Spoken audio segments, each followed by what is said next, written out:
Les candidats vont devoir présenter leur thèse, leur sujet de recherche dans des termes simples, concis, pour un public de non-initiés, de néophytes. On espère qu'ils vont être convaincants et qu'ils vont arriver à bien transmettre leur passion pour leur sujet de recherche, que ça sera clair et vulgarisé. Ils ont 3 minutes pour vous convaincre, pour convaincre le jury, et on va leur souhaiter bonne chance. C'est donc officiellement parti pour la 4e finale nationale de ma thèse en 180 secondes en France.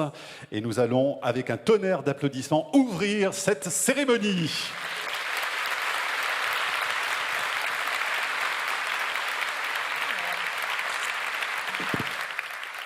C'est d'ailleurs plus un concours qu'une cérémonie. Hein. On est plus détendu et entre nous. Et on va donc accueillir la première candidate, Marie-Charlotte. De qui s'agit-il? Alors c'est une candidate qui s'appelle Marie Echelski de l'Université de Lille, Hauts-de-France. Marie Echelski.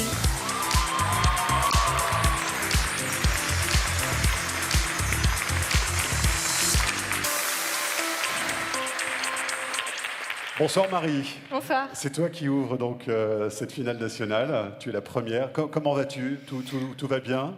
Ça va. Ouais, tu as fait de bons exercices de respiration dans les coulisses. En tout cas, tu as vu, le public est là pour t'encourager.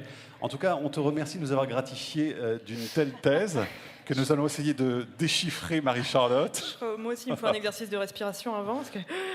Intérêt d'un amendement phosphaté pour des sols fortement contaminés par les éléments métalliques en vue d'élaborer, à partir de biomasse végétale, des catalyseurs hétérogènes supportés, utilisables en synthèse organique. 180 secondes pour dire le titre. Exactement. Merci. Marie, c'est toi qui nous donne le top départ. On te souhaite bonne chance et bravo d'être là déjà. Les friches industrielles, ce doux environnement pollué et contaminé. En France, ce sont les industries métallurgiques qui nous ont livré ce patrimoine. Le cuivre, le zinc, le plomb. Ici, nous n'en manquons pas. Bon, on n'aurait pas été contre un peu de concentration en or ou en argent, si vous voyez ce que je veux dire. Ces industries ont permis la fabrication de voitures, d'électroménagers, mais ont tout de même laissé derrière elles un sol riche en métaux lourds. Et malheureusement, cela peut causer un certain nombre de petits soucis. Hypothyroïdie, cancer, saturnisme. Soucieux de l'environnement et de la santé, les chercheurs ont décidé de travailler sur de nouvelles techniques que l'on appelle les phytotechnologies, afin d'extraire ou d'immobiliser les polluants du sol tels que les métaux lourds. Avec l'aide des botanistes, ils ont découvert que certaines plantes étaient à la fois capables de résister à la toxicité du sol, d'immobiliser et d'accumuler en plus ou moins grande quantité les métaux lourds. Ils ont donc décidé de mettre ces plantes sur des sols souillés. Mais vous allez me dire très bien, on se retrouve avec des sols plus propres, mais des plantes qui ne le sont pas du tout, ce qui n'est pas vraiment top.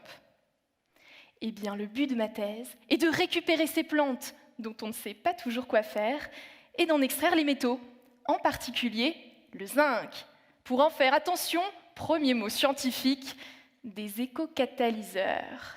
Je vais vous expliquer.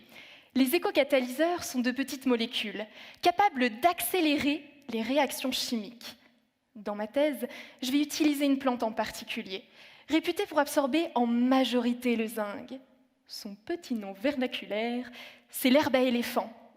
Alors oui, j'avoue m'être imaginée en safari en Afrique, à l'affût des girafes et des lions, en train de récolter ma petite plante. Bon, je vous rassure, cette rêverie fut de très courte durée. Je me suis très rapidement retrouvée sur les terrils du Nord-Pas-de-Calais, pluie, froid, vent, enfin bref, une Afrique que je ne connaissais pas, mais qui sera la mienne pendant 3 ans. Le zinc que je vais récupérer de ces plantes, après les avoir calcinées à haute température, est sous forme de sel de zinc. C'est ça qui va me servir à fabriquer mes écocatalyseurs. En les mettant en présence d'une molécule numéro 1 et d'une molécule numéro 2, cela va me permettre de synthétiser de nouvelles molécules, comme dans mon cas, des anti-inflammatoires, parfois impossibles à obtenir avec du chlorure de zinc industriel. C'est quand même ironique. Hier, c'était cette pollution que l'on trouvait dans le sol qui détruisait la santé. Et aujourd'hui, c'est sans doute elle qui va la restaurer. Merci. Bravo.